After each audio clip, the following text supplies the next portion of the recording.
ओम नमः शिवाय। हर हर महादेव। जय भोलेनाथ। आप सभी भक्त जनों को नाग पंचमी पर्व की हार्दिक शुभकामनाएं। श्रावण मास ये केवल वर्षा ऋतु नहीं है, ये भावनाओं की वर्षा है, भक्ति की, श्रद्धा की और उन परंपराओं की जिनसे हमारा सनातन धर्म जुड़ा है। और ऐसे ही एक पावन दिन का नाम है नाग पंचमी।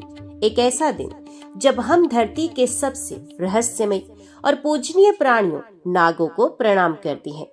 नाग केवल एक जीव नहीं है, ये शिव के गले का आभूषण है। विश्व में भी अमृत का संतुलन रखने वाले रक्षक हैं। नागों की पूजा केवल परंपरा नहीं है, ये प्रकृति, सृष्टि और संतुलन की रक्षा का व्रत है। आज के दिन माताएं अपने बच्चों की लंबी उम्र के लिए व्रत रखती हैं। किसान धरती की उर्वरता के लिए प्रार्थना करते हैं और हर भक्त शिव के गले में लिपटे नागराज को स्मरण करता है। नाग पंचमी का हर मंत्र, हर अर्पण इस बात की याद दिलाता है कि सांप डर नहीं, शक्ति का प्रतीक है। और जब शक्ति को पूजा जाए तो भय भी आशीर्वाद में बदल जाता है। श्रावण मास की इस नाग पंचमी पर आइए हम सब मिलकर शिव के चरणों में प्रणाम करते हैं और नाग देवता से सुख, समृद्धि और सुरक्षा का आशीर्वाद मांगते हैं। हर वर्ष आती है नाग पंचमी, लेकिन जब सावन में आती है तो शिव की महिमा और नागों की कृपा एक साथ बरसती है। ओम नमः शिवाय। हर हर महादेव। ईश्वर बोले, हे महामुने, श्रावण मास में जो व्रत करने योग्य है वो अब मैं बताऊंगा, आप उसे ध्यान से सुने। चतुर्थी तिथि को एक बार भोजन करें और पंचमी को नक्त भोजन करें। स्वर्ण, चांदी, काष्ठ अथवा मिट्टी का 5 फणों वाला सुंदर नाग बनाकर पंचमी के दिन उस नाग की भक्ति पूर्वक पूजा करनी चाहिए। द्वार के दोनों ओर गोबर से बड़े बड़े नाग बनाएं और दधि, शुभ दुर्वा करो, कनेर, मालती, चमेली, चंपा के फूलों, गंधों, अक्षतों, धूपों तथा मनोहर दीपों से उनकी विधिवत पूजा करें। उसके बाद ब्राह्मणों को घृत, मोदक तथा खीर का भोजन कराएं। इसके बाद अनंत वासुकी, शेष, पद्मनाभ, कंबल, करकोटक, अश्व, 8वां धृतराष्ट्र, शंखपाल, काल्य तथा तक्षक, इन सब नाग कुल के अधिपतियों को तथा इनकी माता कद्रु को भी हल्दी और चंदन से दीवार पर लिखकर फूलों आदि से इनकी पूजा करें। उसके बाद बुद्धिमान को चाहिए कि वामी में प्रत्यक्ष नागों का पूजन करे और उन्हें दूध पिलाए। घृत तथा शर्करा मिश्रित पर्याप्त दुग्ध उन्हें अर्पित करे। उस दिन व्यक्ति लोहे के पात्र में पूड़ी आदि ना बनाए। नैवेद्य के लिए गोधूम का पायस भक्ति पूर्वक अर्पण करे। भुने हुए चने, धान का लावा तथा जौ सर्पों को अर्पित करना चाहिए और स्वयं भी उन्हें ग्रहण करना चाहिए। बच्चों को भी यही खिलाना चाहिए, इससे उनके दांत मजबूत होते हैं। सांप की बांबी के पास श्रृंगार युक्त स्त्रियों को गायन तथा वादन करना चाहिए और इस दिन को उत्सव की तरह मनाना चाहिए। इस विधि से व्रत करने पर सर्प से कभी भी भय नहीं होता। हे विप्र, मैं लोगों के हित की कामना से आपसे कुछ और भी कहूँगा। हे महामुने, आप उसे सुनिए। हे वत्स, नाग के द्वारा डसा गया मनुष्य मरने के बाद अधोगति को प्राप्त होता है और अधोगति में पहुंचकर वे तामसी सर्प होता है। इसकी निवृत्ति के लिए पूर्वोक्त विधि से एक भुक्त आदि समस्त कृत्य करें और ब्राह्मणों से नाग निर्माण तथा पूजा आदि आदर पूर्वक कराएं। इस प्रकार 12 मासों में प्रत्येक मास में शुक्ल पक्ष की पंचमी तिथि को इस व्रत का अनुष्ठान करें और वर्ष के पूरा होने पर नागों के निमित्त ब्राह्मणों तथा सन्यासियों को भोजन कराएं। किसी पुराण ज्ञाता ब्राह्मण को रत्न जटित स्वर्ण में नाग और सभी उपस्करों से युक्त तथा बछड़े सहित गो प्रदान करें। दान के समय सर्वव्यापी, सर्वगामी, सब कुछ प्रदान करने वाले अनंत नारायण का स्मरण करते हुए ये कहना चाहिए, हे गोविंद, मेरे कुल में अगर कोई व्यक्ति सर्प दंश से अधोगति को प्राप्त हुए हैं, वे मेरे द्वारा किए गए व्रत तथा दान से मुक्त हो जाए। ऐसा उच्चारण करके अक्ष युक्त तथा श्वेत चंदन मिश्रित जल वासुदेव के समक्ष भक्ति पूर्वक जल में छोड़ दे। हे मुनि सत्तम, इस विधि से व्रत के करने पर उसके कुल में जो सभी लोग सर्प सर्प के काटने से भविष्य में मृत्यु को प्राप्त होंगे या पूर्व में मर चुके हैं, वे सब स्वर्ग गति प्राप्त करेंगे। साथ ही हे कुलनंदन, इस विधि से व्रत करने वाला अपने सभी वंशजों का उद्धार करके अप्सराओं के द्वारा सेवित होता हुआ शिव सानिध्य प्राप्त करता है। जो मनुष्य वित्तशाठ्य से रहित होता है वही इस व्रत का संपूर्ण फल प्राप्त करता है।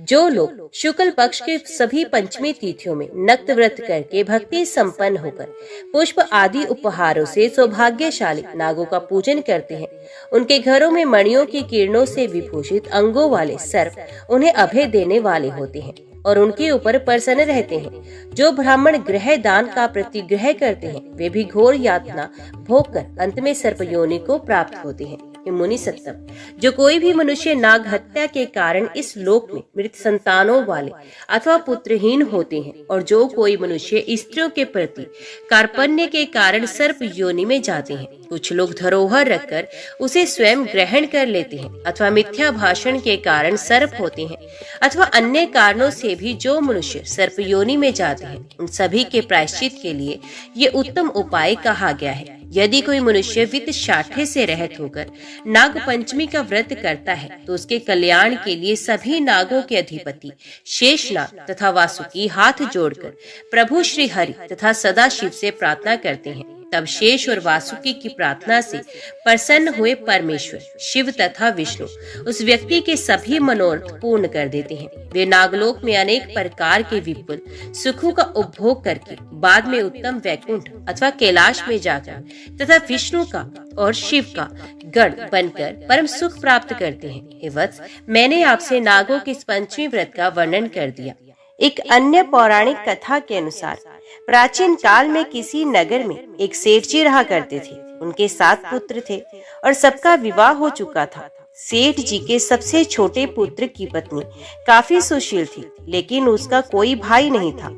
एक दिन घर की बड़ी बहू ने सभी बहुओं को घर लीपने के लिए पीली मिट्टी लाने के लिए कहा। जब मिट्टी लाने के लिए उन्होंने खुरपी से खुदाई शुरू की तो एक सांप वहां निकल आया।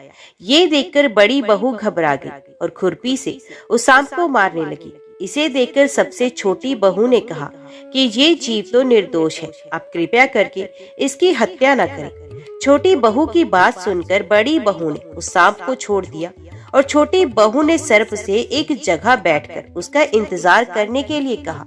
छोटी बहू इसके बाद घर के कामों में व्यस्त हो गई और सांप को बोली हुई बात भूल गई। अगले दिन जब उसे याद आया तो वे सांप के पास दूध लेकर गई और बोली, मुझे माफ कर दो भैया, मुझसे भूल हो गई। ये सुनकर सांप बोला कि तुमने मुझे भैया बोला है इसलिए मैं तुम्हें छोड़ रहा हूँ, वरना झूठ बोलने के लिए अभी डस लेता। ऐसा कहकर सांप ने दूध पिया और बोला कि आज से तुम मेरी बहन हुई, तुम्हें जो चाहिए हो मांग लो। छोटी बहू बोली, भैया मेरा कोई भाई नहीं, आपने मुझे अपनी बहन बना लिया, यही मेरे लिए सबसे बड़ा उपहार है, मुझे कुछ और नहीं चाहिए। बस मैं जब भी आपको मन से याद करूं, आप मेरे पास आ जाना। कुछ दिनों के बाद सावन का महीना आया और सेठ जी की सभी बहुएं अपने अपने मायके जाने लगी। जाने से पहले वे छोटी बहू से बोली कि तेरा तो कोई पीहर नहीं, तू कहाँ जाएगी। इस बात से छोटी बहू को बहुत दुख हुआ और रोते हुए उसने अपने सर्प भाई को याद किया। सर्पदेव ने अपने कहे अनुसार मनुष्य का रूप धारण किया और उसके घर पहुंच गए। वहां पहुंचकर सर्प ने छोटी बहू के ससुराल वालों से आग्रह किया कि वे छोटी बहू को उसके साथ भेज दे। इस पर सेठ जी बोले, लेकिन इसका तो कोई भी भाई नहीं, तुम कहाँ से आए हो। इस पर सर्पदेव ने कहा कि मैं इसका दूर का भाई हूँ और इसे घर ले जाने के लिए ही आया हूँ। ये सुनकर घर वालों ने छोटी बहू को सर्पदेव के साथ भेज दिया। रास्ते में सर्पदेव ने छोटी बहू को बताया कि वे उसे नागलोक ले जा रहा है, अगर उसे डर लगे तो वे उसकी पूंछ पकड़ ले। इस तरह वे दोनों नागलोक पहुंच गए। नागलोक में धन ऐश्वर्य और रत्नों को देखकर छोटी बहू चकित रह गई। वहां सर्पदेव ने उसका परिचय अपनी माँ से करवाया और कहा, माँ, इसने मेरी जान बचाई थी और मैंने इसे अपनी छोटी बहन माना है। ये हमारे साथ यहाँ कुछ दिनों तक रहेगी। ये जानकर सर्पदेव की माँ ने छोटी बहू का स्वागत सत्कार किया और छोटी बहू वहां आराम पूर्वक रहने लगी। नागलोक में शेषनाग के छोटे छोटे बच्चे भी रहते थे। जिन्हें सर्प की माँ रोज दूध पिलाया करती थी। वे पहले दूध को ठंडा करती, फिर घंटी बजाकर उन नन्हे नन्हे सांपों को दूध पीने के लिए बुलाती थी।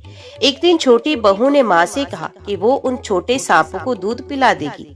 उसने एक पात्र में दूध डाला और जल्दबाजी में दूध के ठंडा होने से पहले ही घंटी बजा दी। घंटी की आवाज सुनते ही छोटे सांप दूध पीने आ गए और गर्म दूध पीने से उनके फन जल गए। इस पर वे क्रोधित हो गए और बोले, हम इसे डसेंगे। ये सुनकर छोटी बहू ने उनसे माफी मांगी और सर्पदेव की माँ ने उन्हें ऐसा करने से मना कर दिया। इसके पश्चात जब छोटी बहू का वहां रहने का समय पूरा हो गया तो सर्पदेव और उसकी माँ ने उसे बहुत सारा धन दौलत, रत्न और आभूषण देकर विदा कर दिया। जब इतना सारा धन लेकर वे अपने ससुराल पहुंची तो उसकी जेठानियों को जलन होने लगी। बड़ी बहू ने उससे कहा कि तुम्हारे भाई ने इतना कुछ तो दे दिया, साथ में सोने का झाड़ू भी दे देता। ये सुनकर सर्पदेव वहां मनुष्य के रूप में आए और अपनी बहन को सोने की झाड़ू भी दे दी। साथ में उसने अपनी बहन को मणि और हीरो से सुसज्जित एक बेहद खूबसूरत हार भी उपहार में दिया। वे हार इतना अनोखा और खूबसूरत था कि उसकी चर्चा पूरे गांव में होने लगी। धीरे धीरे ये बात राजा के महल में रानी तक पहुंच गई। रानी ने राजा से उस हार को मंगवाने के लिए कहा। राजा ने अपने सिपाही भेजकर वे हार मंगवा लिया। सेठ जी भी राजा के आदेश के सामने कुछ न बोल पाए, पर इसे छोटी बहू को बहुत दुख हुआ। दुखी मन से उसने अपने भाई सर्पदेव को याद किया और उन्होंने वहां आकर यह आश्वासन दिया कि राजा स्वयं उसे वे हार लौटाएंगे। वहीं दूसरी ओर जैसे ही रानी ने वे हार पहना, वे सांप में बदल गया। रानी ने डरकर उसे उतारकर फेंक दिया। ये देखकर राजा ने छोटी बहू और सेठ जी को दरबार में बुलाया और पूछा कि तुमने इस हार पर क्या काला जादू किया है। छोटी बहू बोली, राजन, ये एक विशेष प्रकार का हार है और ये मुझे मेरे भाई सर्पदेव ने दिया है। इतनी देर में सर्पदेव वहां खुद प्रकट हो गए और बोले कि मैंने इसे अपनी बहन माना है और ये हार मैंने इसे उपहार के रूप में दिया है। ये देखकर सभी लोगों ने नाग देवता को प्रणाम किया। ऐसा माना जाता है कि उस दिन पंचमी तिथि थी, इसलिए तब से नाग पंचमी का त्योहार मनाया जाता है और नाग देवता को भाई के रूप में पूजा जाता है। अभी हम श्रवण करते हैं मन की सारी कामनाओं को पूर्ण करने वाली अति शुभ, अति पौराणिक भगवान भोलेनाथ की कथा। ओम नमः शिवाय। हर हर महादेव। सूत जी कहते हैं, राज सिंहासन प्राप्त कर लेने पर वीर राजा भद्रायु ने किसी समय अपनी धर्मपत्नी के साथ रमणीय वन में प्रवेश किया। वहां उन्होंने देखा कुछ ही दूर पर एक ब्राह्मण पति पत्नी चिल्लाते हुए भागे जाते हैं और कोई बाघ उनका पीछा कर रहा है। वे दोनों पति पत्नी कह रहे थे, महाराज, हाय राजन, हे करुणानिधि, हमारी रक्षा कीजिए, रक्षा कीजिए। ये पुकार सुनकर राजा ने अपना धनुष उठाया। इतने में ही वे व्याघ्र आ पहुंचा। उसने ब्रह्माणी को पकड़ लिया। वे हाय नाथ, हाय नाथ, हाय प्राण वल्लभ, हाय शंभु, हाय जगदीश्वर आदि कहकर विलाप करने लगी। व्याघ्र बड़ा भयानक था। उसने ज्यों ही ब्राह्मणी को पकड़ा, त्यों ही राजा भद्रायु ने अपने तीखे बाणों से उसके मर्म में आघात किया, किंतु वे महाबली व्याघ्र उन बाणों से तनिक भी व्यथित नहीं हुआ। ब्राह्मणी को बल पूर्वक खींचकर दूर निकल गया। अपनी पत्नी को व्याघ्र के पंजे से पड़ी हुई देख ब्राह्मण को बड़ा दुख हुआ। वे विलाप करने लगा, हाय प्रिय, हाय कांते, हाय पतिव्रते, मुझे यहाँ अकेला छोड़कर तुम परलोक में कैसे चले गए? तुमको छोड़कर मैं कैसे जीवित रह सकता हूँ? राजन, तुम्हारे वे बड़े बड़े अस्त्र शस्त्र कहाँ हैं, जिनकी बड़ी प्रशंसा सुनी जाती थी? वे महान धनुष अब क्या हो गया, कहाँ चला गया? तुम्हारा 12,000 हाथियों से भी अधिक बल कहाँ गया? तुम्हारे शंख, खड्ग तथा मंत्र अस्त्र विद्या से क्या लाभ हुआ? दूसरों को क्षीण होने से बचाना क्षत्रिय का परम धर्म है। धर्मज्ञ राजा अपना धन और प्राण देकर भी शरण में आए हुए दीन दुखियों की रक्षा करते हैं।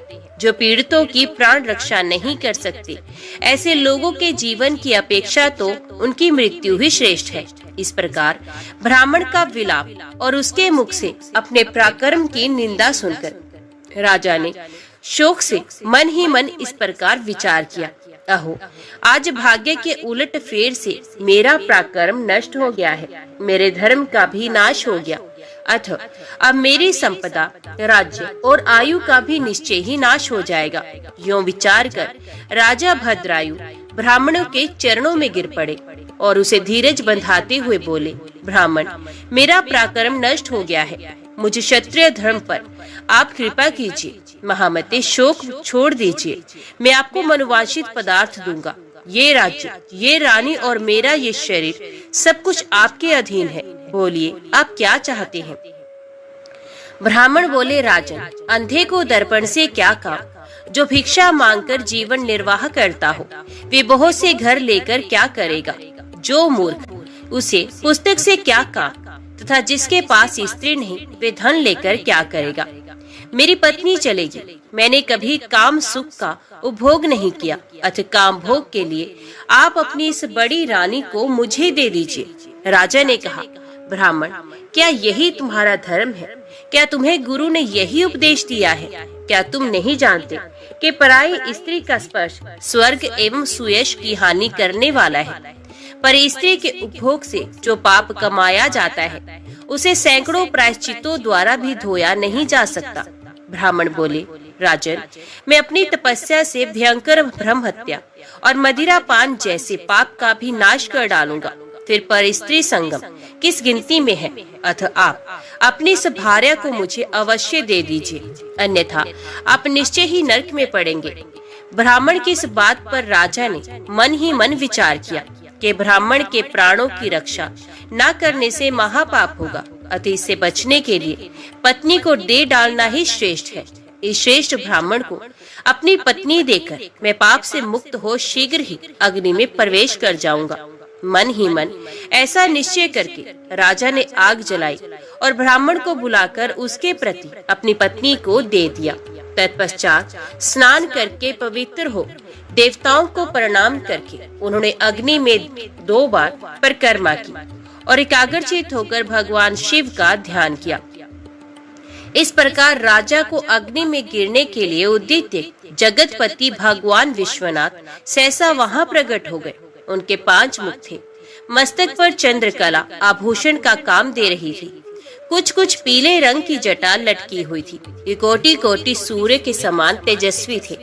हाथों में त्रिशूल, खटवांग, कुठार, ढाल, मृग, अभय, वरद और पिनाक धारण किए बैल की पीठ पर बैठे हुए भगवान नीलकंठ को राजा ने अपने आगे प्रत्यक्ष देखा। उनके दर्शन जनित आनंद से युक्त हो राजा भद्रायु ने हाथ जोड़कर स्तवन किया। राजा बोले, जिनका दूसरा कोई स्वामी नहीं है, जो अविकारी प्रधान गुणों से युक्त और महान है तथा स्वयं कांड रहित होकर कारणों के भी कारण है, उन सच्चिदानंद में प्रशांत स्वरूप देव परम शिव को मैं नमस्कार करता हूँ। अब संपूर्ण विश्व के साक्षी, इस जगत के कृता, महान, तेजोमय तथा सबके हृदय में अंतर्यामी रूप से स्थित हैं।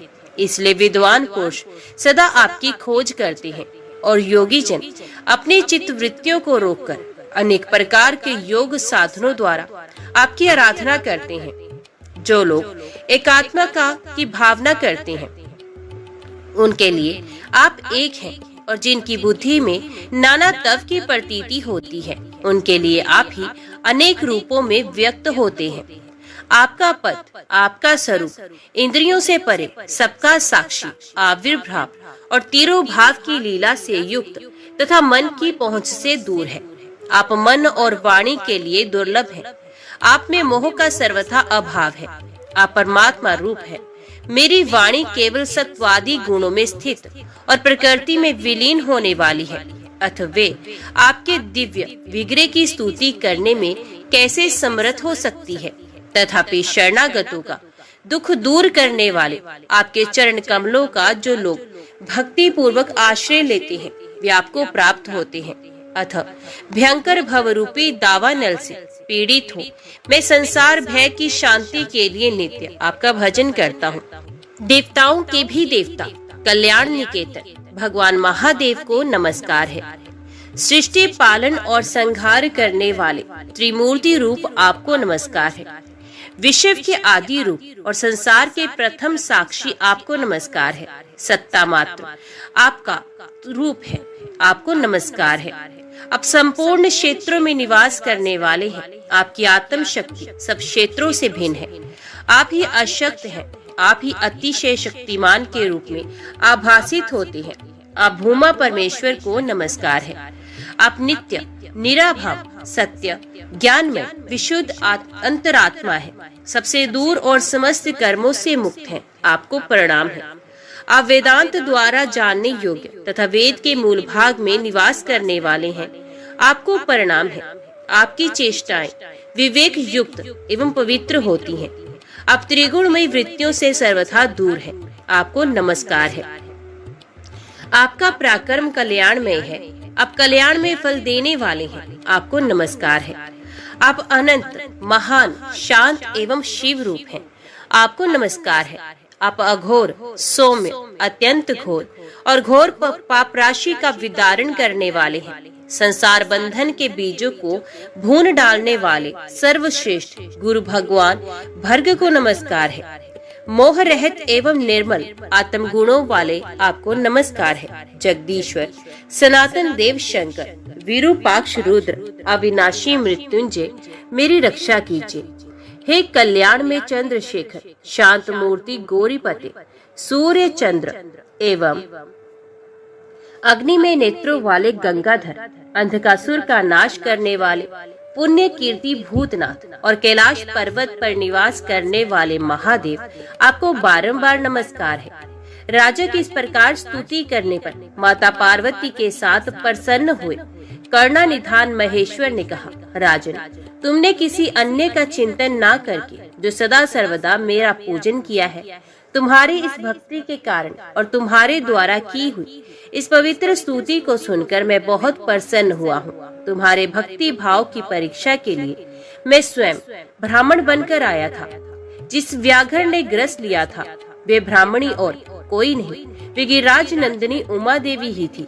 तुम्हारे बाण मारने से भी जिसके शरीर को चोट नहीं पहुंची, वे व्याघ्र माया निर्मित था।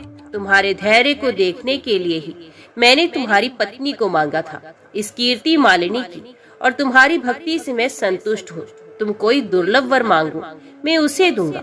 राजा बोले, देव, आप साक्षात परमेश्वर हैं। अपने सांसारिक ताप से घिरे हुए मुझ अधम को जो प्रत्यक्ष दर्शन दिया है, यही मेरे लिए महान वर है। देव, आप वरदाताओं में श्रेष्ठ हैं। आपसे मैं दूसरा कोई वर नहीं चाहता। मेरी यही इच्छा है कि मैं, मेरी रानी, मेरे माता पिता, पद्माकार वैश्य और उसके पुत्र सुने, इन सबको आप अपना पार्श्ववर्ती सेवक बना लीजिए। तत्पश्चात रानी कीर्ति मालिनी ने प्रणाम करके अपनी भक्ति से भगवान शंकर को प्रसन्न किया और ये उत्तम वर मांगा, महादेव, मेरे पिता चंद्रांगन और माता सीमंतनी, इन दोनों को भी आपके समीप निवास प्राप्त हो। भक्त वत्सल भगवान गौरीपति ने प्रसन्न होकर एवं वस्तु कहा और उन दोनों पति पत्नी को इच्छा अनुसार वर देकर वे क्षण भर में अंतर ध्यान हो गए।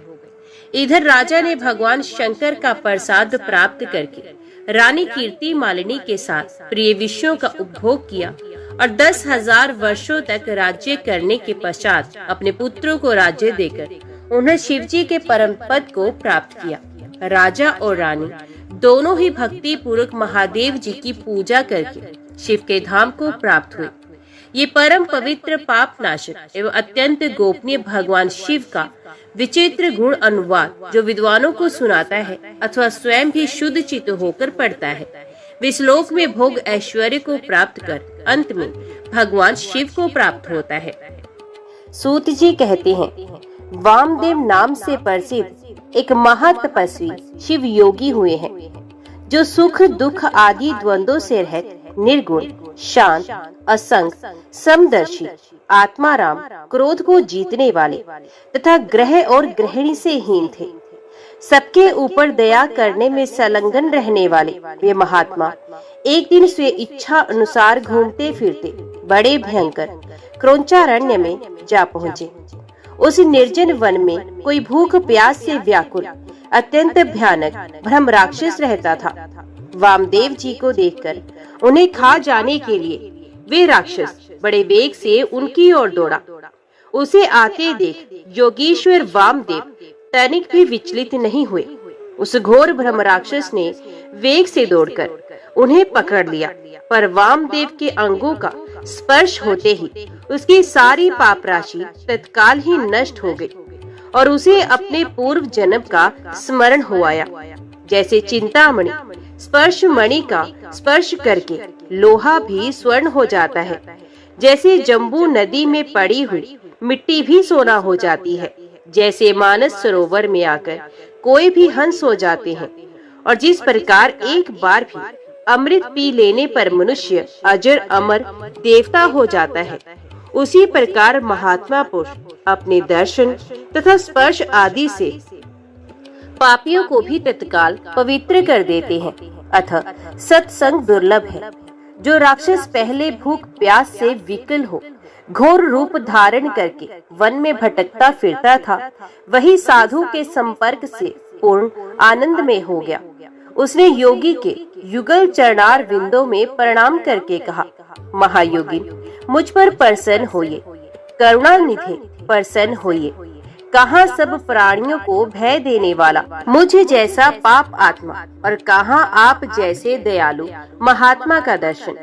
वामदेव जी बोले, भयानक राक्षस का रूप धारण करके इस वन में विचरने वाले तुम कौन हो और यहाँ किस लिए रहते हो? राक्षस ने कहा, इससे 25वें जन्म पूर्व में पवन राष्ट्र का रक्षक था। उस समय मेरा नाम दुर्जय था। मैं बड़ा पापी और स्वेच्छाचारी था। प्रतिदिन नई नई स्त्री का उपभोग करने की इच्छा रखता था। नित्य एक एक स्त्री को भोग कर छोड़ देता और उसे घर के भीतर रखकर अन्य स्त्रियों का अपहरण करवाता था। मेरे द्वारा भोगी हुई वे स्त्रियां घर के भीतर बंद रहकर दिन रात शोक में डूबी रहती थी। मेरे राज्य में जितने ब्राह्मण थे वे सब स्त्रियों सहित भाग गए। मैं सधवा, विधवा, कुमारी तथा रजस्वला सभी तरह की स्त्रियों का हरण करके उनके साथ कुकर्म करता था। इस प्रकार दूषित विषय भोगों में आसक्त, मत एवं मदिरापन में रत रहने के कारण मुझे जवानी में ही यक्षमा आदि बड़े बड़े रोगों ने घेर लिया। मंत्रियों और सेवकों ने भी मुझे त्याग दिया। अंत में अपने ही कुकर्म के कारण मैं मर गया। जो मनुष्य धर्म से भ्रष्ट हो जाता है उसकी आयु नष्ट होती है, आयश बढ़ता है, भाग्य क्षीण होता है, वे अत्यंत दुर्गति में पड़ता है तथा उसके पूर्वज पितृ स्वर्ग से निश्चय ही गिर जाते हैं। मृत्यु के पश्चात यमराज के दूत मुझे यमलोक को ले गए। वहाँ मैं भयंकर नरक कुंड में डाल दिया गया। उस कुंड के भीतर यमदूतों से पीड़ित होकर मुझे 30,000 वर्षों तक रहना पड़ा। तदंतर बचे हुए पाप के फल से मैं निर्जन वन में भूख प्यास से विकल पिशाच हुआ। पिशाच योनि में मैंने 100 दिव्य वर्ष व्यतीत किए। फिर दूसरे जन्म में व्याघ्र, तीसरे में अजगर, चौथे में भेड़िया, 5वें में सुअर, 6ठे में गिरगट, 7वें में कुत्ता, 8वें में सियार, 9वें में नील गाय, 10वें में मृग, 11वें जन्म में वानर, 12वें में गिद्ध, 13वें में नेवला, 14वें में कोआ, 15वें में रीछ, 16वें में वन मुर्गा, 17वें में गधा, 18वें में बिलाव, 19वें में मेढक, 20वें में कछुआ, 21वें में मछली, 22वें चूहा, 23वें में उल्लू, 24वें में जंगली हाथी और 25वें जन्म में मैं ब्रह्म राक्षस हुआ। इस समय आपके शरीर के स्पर्श मात्र से मेरी पूर्व जन्मों की स्मृति जाग उठी है। आपके संग से मेरे मन में वैराग्य एवं प्रसन्नता हुई है। महामते, ऐसा प्रभाव आपको कैसे प्राप्त हुआ? वामदेव जी बोले, ये मेरे शरीर में लगे हुए भस्म का महान प्रभाव है। भगवान शंकर के सिवा दूसरा कौन है जो भस्म की शक्ति को जानता है? महादेव जी का जैसा महात्म्य है वैसा ही भस्म का भी है। भस्म के संसर्ग से तुम्हारी बुद्धि भी निर्मल हो गई है। अतः तुम भी श्रद्धा से पवित्र त्रिपुंड धारण करो। महातपस्वी शिव योगी वामदेव ने इस प्रकार भस्म का महात्म्य बतलाकर भस्म को अभिमंत्रित करके उसे घोर ब्रह्म राक्षस को दे दिया। उसे ब्रह्म राक्षस ने अपने ललाट में त्रिपुंड धारण किया और उसके प्रभाव से तत्काल ब्रह्म राक्षस शरीर का त्याग करके दिव्य शरीर से सुशोभित होने लगा। उसने भक्ति पूर्वक गुरु वामदेव की परिक्रमा की और दिव्य विमान पर बैठकर उन्हें लोक को प्रस्थान किया।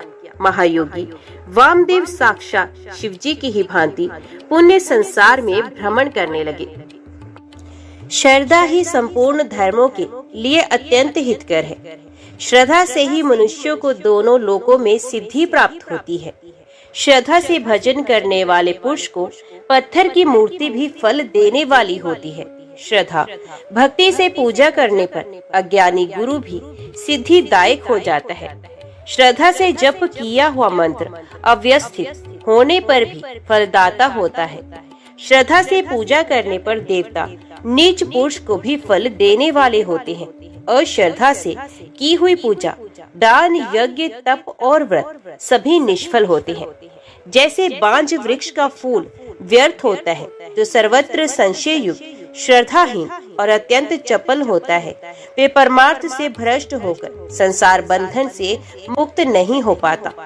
मंत्र, तीर्थ, ब्राह्मण, देवता, ज्योतिषी, औषधि तथा गुरु में जिसकी जैसी भावना होती है, उसे वैसी सिद्धि प्राप्त होती है। इस विषय में एक अत्यंत अद्भुत उपाख्यान बताया जाता है, जिसके श्रवण से सब मनुष्यों की अश्रद्धा तत्काल दूर हो जाती है। पूर्व काल में पांचाल देश के राजा के सिंह केतु नाम से विख्यात एक पुत्र था, जो समस्त उत्तम गुणों से युक्त और सदा क्षत्रिय धर्म में तत्पर रहने वाला था। एक दिन महाबली सिंह केतु कुछ सेवकों को साथ लेकर शिकार खेलने के लिए वन में गया। राजकुमार का कोई सेवक, जो भील कुल में उत्पन्न हुआ था, शिकार की खोज में इधर उधर घूम रहा था। उसने एक टूटा फूटा गिरा पड़ा पुराना देवालय देखा। उसमें चबूतरे पर एक शिवलिंग पड़ा था, जो पीठ से टूटकर अलग हो गया था। ये शिवलिंग सीधा और सूक्ष्म था। शबर ने उसे मूर्तिमान सौभाग्य की भांति देखा।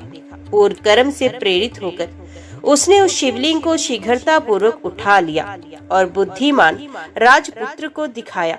प्रभु, देखिए, ये कैसा सुंदर शिवलिंग है। मैंने इसे यहीं देखा है। मैं आदर पूर्वक इसकी पूजा करूंगा। आप मुझे पूजा की विधि बता दें, जिससे मंत्र ना जानने वाले मुझ जैसे पुरुषों के द्वारा भी की हुई पूजा से भगवान शिव प्रसन्न हो जाए। निषाद के इस प्रकार पूछने पर परिहास कुशल राजकुमार ने हंसकर कहा, शिवलिंग को शुद्ध आसन पर स्थापित करके सदा संकल्प पूर्वक नूतन जल से अभिषेक करें। शुभ गंध, अक्षत, वन के नए नए पत्र, पुष्प तथा धूप दीप आदि के द्वारा पूजन करें। चिता का भस्म चढ़ाएं और अपने भोजन करने योग्य अन्न के द्वारा भगवान को नैवेद्य लगाएं। पुनः धूप दीप आदि उपचारों को अर्पित करें। यथा योग्य नृत्य, वाद्य और गीत आदि की भी व्यवस्था करें। फिर नमस्कार करके विधि पूर्वक भगवान का प्रसाद ग्रहण करना चाहिए। ये मैंने तुम्हें शिव पूजन की साधारण विधि बताई है। अपने स्वामी के इस प्रकार उपदेश देने पर चंडक नाम वाले शब्र ने उसे सादर शिरोधार्य किया और अपने घर आकर लिंग मूर्ति महेश्वर का प्रतिदिन पूजन शुरू किया। वे प्रतिदिन चीता भस्म का उपहार भेंट करता था। अपने लिए जो जो वस्तु प्रिय थी, वे सब गंध, पुष्प, अक्षत आदि पहले भगवान शिव को निवेदन करता। उसके बाद वे भगवत प्रसाद को स्वयं ग्रहण करता था। इस प्रकार वे पत्नी के साथ भक्ति पूर्वक महेश्वर की पूजा में संलग्न रहा। इस आराधना में उसके कई वर्ष बीत गए। एक दिन वे शब्द जब शिव पूजा के लिए बैठा, तब देखता है कि पात्र में चीता का भस्म तनिक भी शेष नहीं। तब वे तुरंत उठकर दूर दूर तक चीता भस्म ढूंढता हुआ घूम आया, किंतु कहीं भी उसे चीता भस्म नहीं मिला। अंत में वे थककर घर लौट आया और अपनी पत्नी को बुलाकर उसने कहा, प्रिय, चीता भस्म तो मुझे नहीं मिला, बताओ अब क्या करूं? आज मुझ पापी के शिव पूजन में विघ्न पड़ गया। पूजा के बिना मैं क्षण भर भी जीवित नहीं रह सकता। पति को इस प्रकार व्याकुल देख शबर की स्त्री ने कहा, नाथ डरिए मत, मैं उपाय बताती हूँ। ये अपना घर बहुत दिनों का पुराना हो गया है। मैं इसमें आग लगाकर उस अग्नि में प्रवेश कर जाऊंगी। इससे आपके लिए बहुत सा चिता भस्म तैयार हो जाएगा। शबर बोला, प्रिय, ये मानव शरीर ही धर्म, अर्थ, काम एवं मोक्ष का सबसे श्रेष्ठ साधन है। इस नव यौवन संपन्न सुखोचित शरीर को क्यों त्याग रही हो? शबर की स्त्री ने कहा, जीवन की सफलता इसी में है कि दूसरों के हित के लिए अपने प्राणों का त्याग किया जाए। फिर साक्षात शिव के लिए जो स्वयं प्राण त्याग करे, उसके लिए तो कहना ही क्या है। मैंने कौन सी घोर तपस्या की है जिससे भगवान शिव की प्रीति के लिए प्रज्वलित अग्नि में अपने शरीर का त्याग करती हूँ। अपनी पत्नी की इस प्रकार स्थिर बुद्धि और शिव भक्ति देखकर दृढ़ संकल्प वाले शबर ने तथास्तु कहकर उसकी सराहना की। शबरी ने स्वामी की आज्ञा पाकर स्नान से पवित्र हो अलंकार धारण किया और अपने घर में आग लगाकर अग्नि देव की भक्ति पूर्वक परिक्रमा करके अपने पति देव गुरु को नमस्कार और हृदय में भगवान सदाशिव का ध्यान करके अग्नि में प्रवेश करने के लिए उद्यत हो हाथ जोड़कर इस प्रकार स्तवन किया, हे देव, मेरी इंद्रियां आपकी पूजा के लिए पुष्प हो, ये शरीर धूप एवं अगुरु हो, हृदय दीपक हो, प्राण भविष्य का काम दे और कर्म इंद्रियां आपके लिए अक्षत होवे। इस समय ये जीव आपकी पूजा के फल को प्राप्त हो। मैं धन अधिपति कुबेर के पद को नहीं चाहती, अविचल स्वर्ग भूमि की भी इच्छा नहीं रखती तथा ब्रह्मा जी के पद की भी अभिलाषा नहीं करती। बस यही चाहती हूँ कि यदि फिर इस संसार में मेरा जन्म हो तो मैं प्रत्येक जन्म में आपके चरणार बिंदों के सुंदर मकरंद का पान करने वाली भ्रमरी हूँ।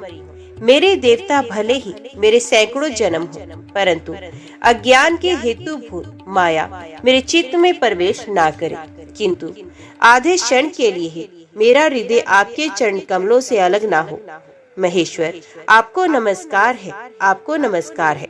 इस प्रकार देवेश्वर भगवान शिव को प्रसन्न करके दृढ़ निश्चय वाली शबरी प्रज्वलित अग्नि में प्रवेश कर गई और क्षण भर में ही जलकर भस्म हो गई। फिर शब्र ने उस भस्म को लेकर जले हुए घर के समीप ही भगवान शिव का पूजन किया। पूजन के अंत में उसने प्रसाद लेने को नित्य आने वाली अपने प्रियतमा का स्मरण किया। स्मरण करते ही वे पहले की भांति हाथ जोड़कर सामने खड़ी दिखाई दी। पत्नी को देखकर तथा जलकर भस्म हुए घर को भी पूर्ववत स्थित पाकर शब्र आश्चर्यचकित हो सोचने लगा, अहो, अग्नि तो बड़े तेज से वस्तु को जलाती है, सूर्य केवल किरणों से तपाते हैं, राजा अपने दंड के द्वारा अपराधी को दग्ध करता है और ब्राह्मण मन से जला डालता है। मेरी पत्नी तो प्रत्यक्ष अग्नि में जल गई थी, ये जीवित कैसे हो गई? पता नहीं ये स्वप्न है अथवा भ्रम में डालने वाली माया।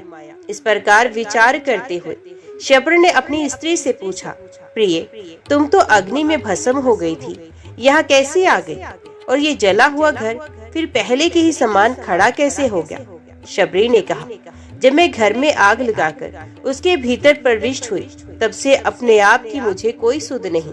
ना तो मैंने आग देखी और ना लेश मात्र भी ताप का अनुभव किया।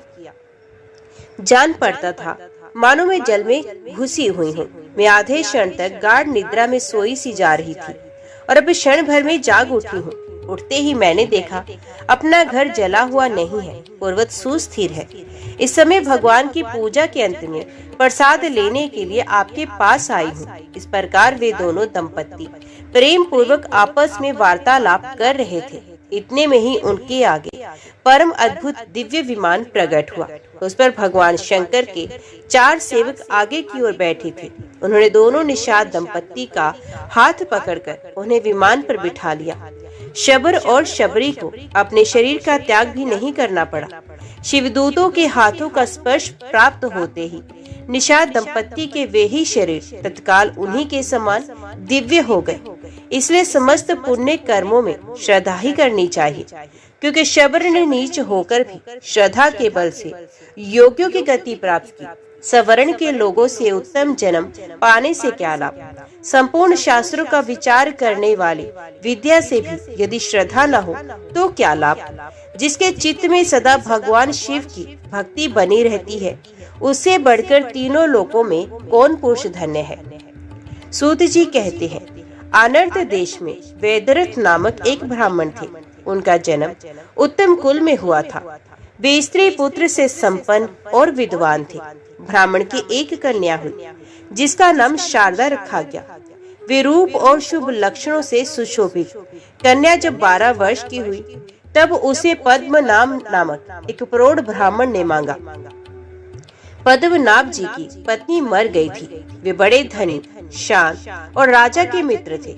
पिता ने उनकी याचना भंग होने के भय से अपनी कन्या उन्हें दे दी। दोपहर में विवाह करके पद्मनाभ जी ससुराल में सायंकाल होने पर संध्या उपासना करने के लिए सरोवर के तट पर गए। वहां विधि पूर्वक संध्या उपासन करके जब लौटने लगे तब अंधकार पूर्ण मार्ग में एक सांप ने उन्हें काट लिया। इससे उनकी मृत्यु हो गई। विवाह करने के पश्चात सहसा उनकी मृत्यु होने पर भाई बंधु रोने और विलाप करने लगे। सास ससुर और वे कन्या सभी शोक में डूब गए। भाई बंधु मृतक का दाह संस्कार करके अपने अपने घर लौट गए। विधवा शारदा पिता के ही घर में रह गई। एक दिन न ध्रुव नाम वाले कोई अंधे मुनि अपने शिष्य का हाथ पकड़े हुए शारदा के घर पर आए। मुनि बहुत वृद्ध हो गए थे। जिस समय वे घर पर पधारे शारदा के भाई कहीं बाहर चले गए थे, अतः शारदा ही उनके समीप आई और इस प्रकार बोली, महाभाग आपका स्वागत है। इस पीढ़े पर बैठिए। आप मुनिनाथ को मेरा नमस्कार है। आज्ञा दीजिए मैं आपका कौन सा कार्य करूं। यो कहकर शारदा ने बड़े भक्ति भाव से मुनि के पैर धुलवाए और पंखे से हवा करके उन्हें संतुष्ट किया। थके मांदे मुनि को पीढ़े पर बिठाकर उन्हें विधि पूर्वक स्नान कराया और जब वे देव पूजा करके सुख पूर्वक आसन पर बैठे तब उन्हें आदर पूर्वक उत्तम अन्न भोजन कराया। भोजन करके तृप्त हो जब वे मुनि आनंद से परिपूर्ण हुए तब अंध मुनि ने उस कन्या के लिए उत्तम आशीर्वाद दिया। भद्रे, तुम पति के साथ विहार करके सर्वगुण संपन्न श्रेष्ठ पुत्र प्राप्त करो और संसार में बड़ी भारी कीर्ति पाकर देवताओं के प्रसाद की अधिकारिणी बनो। अंधमुनि के द्वारा कहे हुए इस वचन को सुनकर शारदा बहुत विस्मित हुई और हाथ जोड़कर बोली, ब्राह्मण, आपका वचन सदा सत्य होता है, कभी झूठ नहीं होता, परंतु ये मुझ अभागिनी के लिए कैसे सफल होगा। मैं विधवा हूँ, आपके इन आशीर्वादों की पात्र नहीं हूँ और कैसे हो सकूंगी। मुनि बोले, शुभे, मुझ अंधे ने तो तुझे ना देख सकने के कारण तुम्हारे लिए जो कुछ कहा है उसी में अवश्य सिद्ध करूंगा। तुम मेरी आज्ञा का पालन करो। यदि तुम उमा महेश्वर नामक व्रत करोगी तो उसके प्रभाव से शीघ्र ही कल्याण भागिनी होगी। शारदा ने कहा, ब्राह्मण, आपके बताए हुए दुष्कर व्रत का भी मैं यत्न पूर्वक पालन करूंगी। मुझे ये व्रत और उसका विधान विस्तार पूर्वक बताइए। मुनि बोले, चैत्र अथवा मार्गशीर्ष मास के शुक्ल पक्ष में शुभ दिन को इस व्रत का प्रारंभ करना चाहिए। अष्टमी, चतुर्दशी, अमावस्या अथवा पूर्णिमा को विधि पूर्वक संकल्प करके प्रातः काल स्नान करके देवताओं और पितरों का तर्पण करके अपने घर आकर एक सुंदर मंडप बनाए जो चंदोवे आदि से अलंकृत हो। उसे फल, फूल, पल्लव और बंधन वारों से सजाए। बीच में 5 प्रकार के रंगों से कमल का चिन्ह अंकित करे। उसके मध्य भाग में धान्य अथवा चावलों की राशि करके उसके ऊपर कुशा रखें और उस कुशा के ऊपर जल पूर्ण कलश स्थापित करके उसके ऊपर रंगा हुआ वस्त्र रखें। वस्त्र के ऊपर सोने की 2 प्रतिमाएं जो शिव पार्वती की प्रतीक हैं स्थापित करें। तत्पश्चात भक्ति भाव से अपनी शक्ति के अनुसार विस्तार पूर्वक उनकी पूजा करें। पंचा अमृत से स्नान कराकर फिर शुद्ध जल से नहलाएं। एकादश रुद्र मंत्र का जप करके 108 बार नमः शिवाय इस पंचाक्षर मंत्र से अभिमंत्रित करें। फिर सिंहासन पर उन प्रतिमाओं को पधराकर पूजा करें।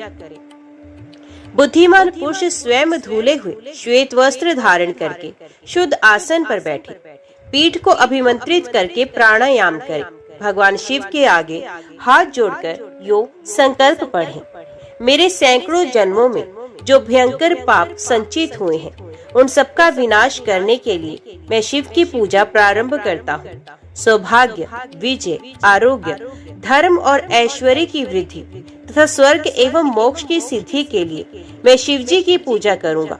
इस प्रकार संकल्प बोलकर मनुष्य एकाग्रता पूर्वक यथा योग्य अंग न्यास करके शिव और पार्वती का ध्यान करे। अपने हृदय कमल की कर्णिका में जगत के माता पिता शिव पार्वती का ध्यान करके तत्व संबंधी मंत्रों का जप करे। जप के पश्चात बाहरी पूजन प्रारंभ करे। दोनों स्वर्ण प्रतिमाओं में शिव पार्वती का आवाहन करके उनके लिए आसन आदि दे। फिर मंत्र से मंत्रज्ञ पुरुष उन्हें अर्घ दे। तीनों लोकों को वर देने वाले देवताओं में सबसे श्रेष्ठ पार्वती नाथ आपको नमस्कार है। त्र्यंबकेश्वर महादेव आपको नमस्कार है। ये अर्घ ग्रहण कीजिए। शरणागतों का भय दूर करने वाले देव देवेश्वरी जगदम्बिका वरदायिनी देवी शिव प्रिय आप ये अर्घ स्वीकार कीजिए। इस प्रकार 3 बार कहकर मनुष्य एकाग्रचित हो उन्हें अर्घ दे। फिर विधि पूर्वक गंध, पुष्प, अक्षत, धूप और दीप आदि उपचारों को चढ़ाए। खीर के साथ घी में तैयार किया हुआ नैवेद्य अर्पण करे। तत्पश्चात मूल मंत्र द्वारा 108 बार हविष्य की आहुति दे। फिर नैवेद्य हटाकर धूप आरती करके तांबूल अर्पण करे और मन को एकाग्र करके नमस्कार करे। इस प्रकार उपचार से पूजा करके ब्राह्मण दंपत्ति को भोजन कराएं। इसी प्रकार सायंकाल की पूजा करके ब्राह्मण की अनुमति ले रात में मौन भाव से दूध में तैयार किया हुआ हविष्य भोजन करे। इस प्रकार विद्वान पुरुष 1 वर्ष तक दोनों पक्षों में इस व्रत का पालन करता रहे। वर्ष पूरा होने पर व्रत का उद्यापन करे। शतरुद्र का पाठ करते हुए दोनों प्रतिमाओं को जल से स्नान कराएं। आगमोत्र मंत्र से शिव पार्वती की भली भांति पूजा करें। अंत में वस्त्र, स्वर्ण और प्रतिमा सहित कलश सदाचारी आचार्य को देकर ब्राह्मण को भोजन कराएं। उनका भी यथाशक्ति स्वागत सत्कार करके उन्हें गो, स्वर्ण और वस्त्र आदि की दक्षिणा दें। तत्पश्चात ब्राह्मणों की आज्ञा लेकर अपने इष्ट मित्रों और बंधु बांधवों के साथ स्वयं भी भोजन करें।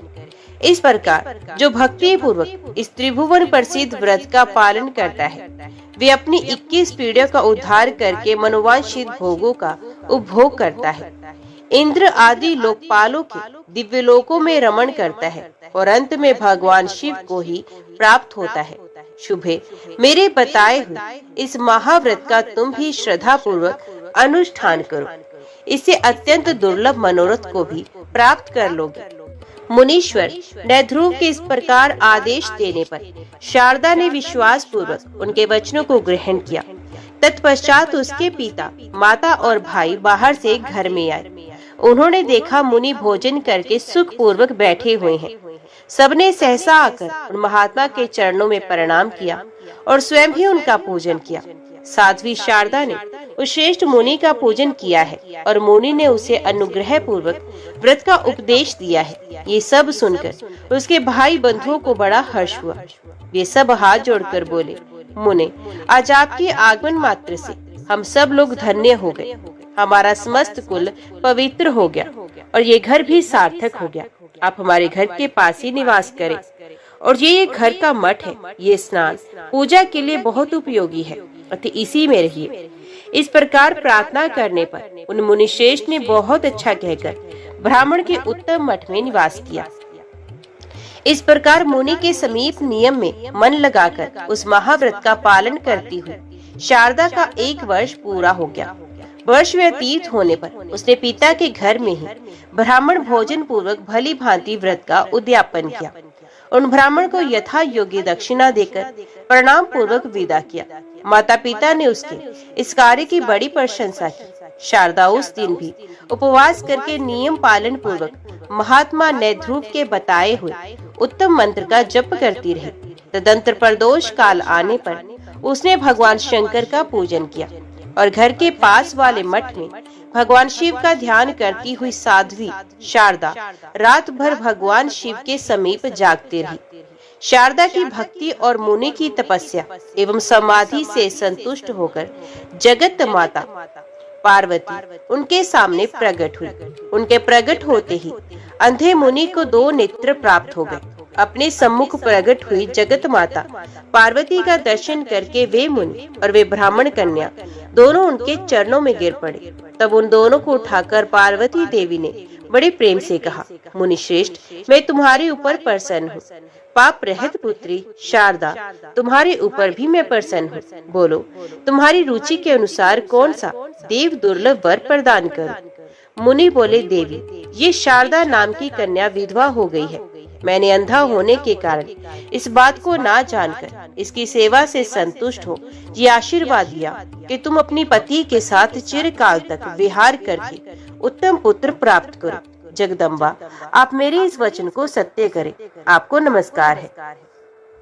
श्री पार्वती देवी ने कहा, ब्राह्मण, ये शारदा पूर्व जन्म में एक द्राविड़ ब्राह्मण की द्वितीय पत्नी थी। उस समय इसका नाम भामिनी था। भामिनी अपने पति की बड़ी प्यारी थी। अपनी रूप माधुरी से परम मनोहर दिखाई देने वाली भामिनी ने रूप वशीकरण आदि छलपूर्ण उपायों से पति को अपने वश में कर लिया। वे मोहग्रस्त ब्राह्मण अपनी छोटी पत्नी में ही आसक्त होने के कारण अपनी ज्येष्ठ एवं पतिव्रता पत्नी के पास कभी नहीं गया।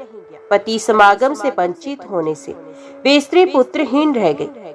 इससे वे मन ही मन सदा संतप्त रहती थी और उसी दशा में समय अनुसार उसकी मृत्यु हो गई। भामिनी के घर के पास एक तरुण ब्राह्मण रहता था। वे इस सुंदरी को देखकर मोहित हो गया था। एक दिन उसने काम से आतुर होकर इसका हाथ पकड़ लिया। उस समय इसने क्रोध से लाल आंखें करके उसे दूर भगा दिया। वे दिन रात इसी का चिंतन करते करते मृत्यु को प्राप्त हुआ। इसने स्वामी को मोहित करके जो उन्हें ज्येष्ठ पत्नी से विमुख किया था, उसी पाप से इस जन्म में विधवा हुई। जो स्त्रियां संसार में पति पत्नी में वियोग कराती हैं, उन्हें 21 जन्मों तक बाल्यावस्था में विधवा होना पड़ता है। और वे काम मोहित ब्राह्मण जो पराई स्त्री के विरह से पीड़ित होकर मृत्यु को प्राप्त हुआ था, उसने भी पाप ही किया था। अतः इस जन्म में वे इसका पानी ग्रहण मात्र करके मृत्यु को प्राप्त हुआ।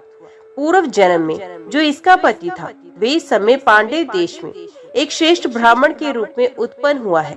उसके पास धन संपत्ति, स्त्री तथा सुख भोग की सामग्री सब कुछ है। ये शारदा अपने उसी पति के साथ प्रत्येक रात्रि में स्वप्न अवस्था में समागम करके जागरण काल की अपेक्षा भी श्रेष्ठ रति सुख का अनुभव करे। स्वप्न अवस्था में पति समागम से ये कुछ ही समय में वेद वेदांगों के प्रांगण विद्वान पुत्र प्राप्त कर लेगी। ये ब्राह्मण देवता भी स्वप्न में अपने साथ चिर समागम से इसके गर्भ से उत्पन्न हुए पुत्र को सदैव देखा करेंगे। महामुने, पूर्व जन्म में इसने मेरी आराधना की है और इसी को वर देने के लिए मैं प्रकट हुई हूँ।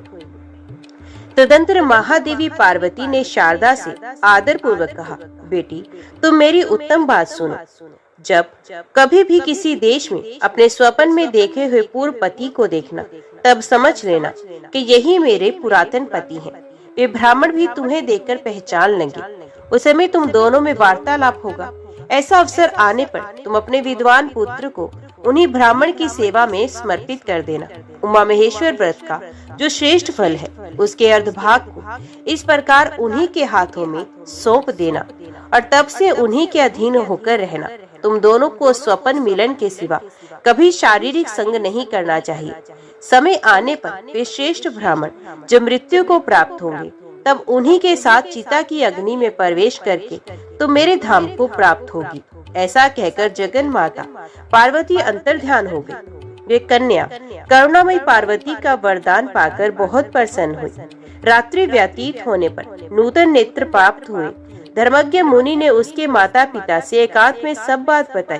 तत्पश्चात वे चले गए। इस प्रकार कुछ दिन बीतने पर शारदा ने स्वप्न में पति का समागम प्राप्त किया। पार्वती देवी के वरदान से उसके गर्भ रह गया। उस विधवा को गर्भवती हुई सुनकर सब लोग व्यभिचारिणी कहकर उसे धिक्कार देने लगे। उसके मरे हुए पति के जाति भाइयों ने जब ये असहनीय बात सुनी, तब वे सब लोग शारदा के पिता के घर आए। गांव के बड़े बूढ़े पंडित भी आए। सबने कुल के वृद्ध पुरुषों के साथ बैठकर गोष्ठी की। लज्जा से नतमुख हुई गर्भवती शारदा को बुलाकर कुछ लोग बड़े क्रोध में भरकर उसे डांटने लगे। कुछ लोगों ने उसकी ओर से मुंह फेर लिया। कुछ निर्दयी वृद्धों ने अपना निर्णय इस प्रकार व्यक्त किया, ये पाप बुद्धि वाली कन्या दोनों कुलों का नाश करने वाली है। इसके केश मुंडवाकर नाक और कान काट दिए जाए और इसे कुल और जाति से बहिष्कृत करके गांव से बाहर निकाल दिया जाए। ये सुनकर सब लोग ऐसा ही करने को तैयार हो गए। इसी समय सबको आकाशवाणी सुनाई पड़ी, इस कन्या ने ना तो कोई पाप किया है, ना कुल में कलंक लगाया है, ना इसके पातिव्रत्य का भंग हुआ है। ये सदाचार परायणा स्त्री है। इसके बाद जो लोग इसे उल्टा या व्यभिचारिणी कहेंगे, उन पाप मोहित मनुष्यों की जीवा तत्काल विदीर्ण हो जाएगी। इस प्रकार आकाशवाणी सुनकर उसके माता पिता आदि सब लोगों को बड़ा हर्ष हुआ। कुछ अविश्वासी मनुष्य बोल उठे, ये आकाशवाणी झूठी है। इतना कहते ही उनकी जीवा दो टुक हो गई। फिर तो सब जाति भाई भाई बंधु, स्त्री और बड़े बूढ़े साधु साधु कहकर शारदा की प्रशंसा करने लगे। कुल की स्त्रियां प्रसन्न हो गई। दूसरे लोग कहने लगे, देवता झूठ नहीं बोलते, परंतु ये समझ में नहीं आता कि इसने कैसे गर्भ धारण किया। इस प्रकार संशय में पड़े हुए लोगों को देखकर लोक तत्व को जानने वाले एक वृद्ध पुरुष ने कहा, ये जो कुछ देखने और सुनने में आता है वे संपूर्ण विश्व माया में है। इस क्षणभंगुर संसार में अकथनीय और असंभव बातें भी माया से होती रहती हैं। माया ईश्वर के अधीन है, अतः ईश्वर की लीला का रहस्य कौन जानता है। सत्यवती मछली के पेट से पैदा हुई, महिषासुर भैंस के गर्भ से उत्पन्न हुआ, वसुदेव जी से रोहिणी के गर्भ से पुत्र का जन्म हुआ, मुनि के शाप से सांप के पेट से मूसल पैदा हुआ, मुनियों के मंत्र बल से राजा युवराश्व के भी गर्भ रह गया। इसी प्रकार ये कल्याण में सती शारदा भी अपने महान व्रत के प्रभाव से गर्भवती हुई है। ये बात निश्चय पूर्वक कही जा सकती है। इस विषय में स्त्रियां ही इसे एकांत में ले जाकर सच्ची बात पूछे। इस निश्चय के अनुसार स्त्रियों ने उसे एकांत में ले जाकर इस विषय में पूछताछ की। शारदा ने उन स्त्रियों से अपना अत्यंत अद्भुत वृत्तांत पूर्ण रूप से कह सुनाया। यथार्थ बात का पता लगने पर सब लोग उस सती का आदर करके प्रसन्नचित हो अपने अपने घर को चले गए। तदंतर शुभ समय आने पर शुद्ध अंतकरण वाली शारदा ने बाल सूर्य के समान तेजस्वी बालक को जन्म दिया। वे कुमार बाल्यावस्था में ही बहुत अधिक विद्या प्राप्त करके परम बुद्धिमान हो गया। तत्पश्चात गुरु ने समय पर उसका उपनयन संस्कार किया। वे लोक मनोहर बालक लोक में शारदेय नाम से विख्यात हुआ। उसने 8वें वर्ष की आयु में ऋग्वेद, 9वें वर्ष में यजुर्वेद और 10वें वर्ष में सामवेद को लीला पूर्वक पढ़ डाला। तदंतर त्रिलोक पूजित क्षीर पर प्राप्त होने पर सब देश के निवासी मनुष्य गोकर्ण तीर्थ में जाने लगे। सती शारदा भी अपने पुत्र के साथ गोकर्ण तीर्थ में गई। वहां उसने अपने पूर्व जन्म के पति को, जिनका स्वप्न में सदा ही दर्शन किया था, आया हुआ देखा। वे ब्राह्मण बंधुओं से घिरे हुए थे। उन्हें देखकर शारदा प्रेम मगन हो गई और उन्हीं की ओर दृष्टि लगाए खड़ी रही। ब्राह्मण भी रूप और लक्षणों से पहचानी हुई तथा स्वप्न में सदा भोगी जाने वाली उस स्त्री को और स्वप्न में ही अपने से उत्पन्न हुए उस कुमार को भी देखकर आश्चर्यचकित हो उसके समीप आए और इस प्रकार बोले, कल्याणी, तुम कौन हो? किसकी स्त्री हो? किसकी पुत्री हो? कौन सा तुम्हारा देश है? उनके द्वारा इस प्रकार पूछे जाने पर उस स्त्री ने बाल्यावस्था में अपने विधवा होने का सब वृतांत कहा। तब ब्राह्मण ने पुनः प्रश्न किया, देवी, ये किसका पुत्र है? चंद्रमा के समान सुंदर इस बालक को तुमने कैसे गर्भ में धारण किया? शारदा बोली, स्वामी, ये सब विद्याओं में विशारद मेरा ही पुत्र है। मेरे ही नाम पर इसको लोग शारदेय कहते हैं। उसकी ये बात सुनकर श्रेष्ठ ब्राह्मण हंसकर बोले, देवी, तुम्हारा पति तो पानी ग्रहण मात्र करके मर गया, फिर इस पुत्र का जन्म कैसे हुआ? इसका कारण बताओ। शारदा बोली, महामती, परिहास से कोई लाभ नहीं। आप मुझे जानती हैं और मैं आपको जानती हूँ। इस विषय में हम दोनों के मन में प्रमाण है। ऐसा कहकर उसने देवी के दिए हुए वरदान आदि की बातें बताई और अपने व्रत के आधे भाग व्रतधारी कुमार शारदे को उन्हें सौंप दिया। वे ब्राह्मण देवता बहुत प्रसन्न हुए।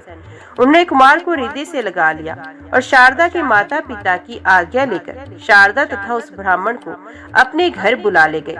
ब्राह्मण के घर में शारदा ने कई मास व्यतीत किया। जब उसकी मृत्यु हो गई तब उन्हीं के साथ चिता की अग्नि में प्रवेश करके उसने उनका अनुसरण किया।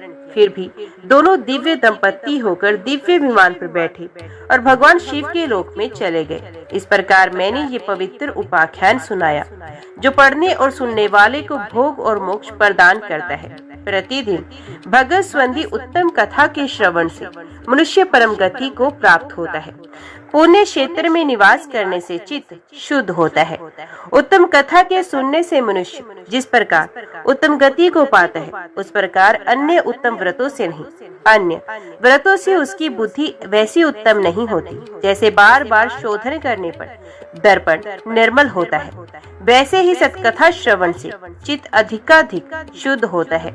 चित्त शुद्ध होने पर मनुष्यों के द्वारा शिव जी का ध्यान सिद्ध होता है। ध्यान से पुण्यात्मा पुरुष मन, वाणी और शरीर द्वारा संचित समस्त पाप राशि को धोकर भगवान शिव के परम पद को प्राप्त होते हैं। अतः जिन्होंने अपना पुण्य भगवान शिव के चरणों में समर्पित कर दिया है उन लोगों के लिए भगवान शिव की उत्तम कथा का श्रवण कीर्तन ही सर्वोत्तम साधन है, क्योंकि कथा से ध्यान सिद्ध होता है और ध्यान से कैवल्य की प्राप्ति होती है। मुनिवरों, आप सब लोग बड़े सौभाग्यशाली हैं। आपका ही जीवन सफल है, क्योंकि आप लोग सदा भगवान शिव के उत्तम कथा अमृत रस का सेवन करते हैं। इस जीव जगत में वस्तुत उन्हीं का जन्म सफल है जिनका मन सदा भगवान विश्वनाथ का ध्यान करता है। वाणी उनके गुण गाती है और दोनों कान उन्हीं की कथा सुनते हैं। ऐसे ही लोग इस संसार सागर को पार करते हैं। नाना प्रकार के गुण विभेद जिनके स्वरूप का कभी स्पर्श नहीं करते, जो अपनी महिमा से जगत के बाहर और भीतर समान रूप से व्याप्त हैं, जो अपने ही प्रकाश में विहार करती हैं और जो मन वाणी की वृत्तियों से बहुत दूर है, मैं उन भगवान परम शिव की शरण लेता हूँ। ओम नमः शिवाय। हर हर महादेव।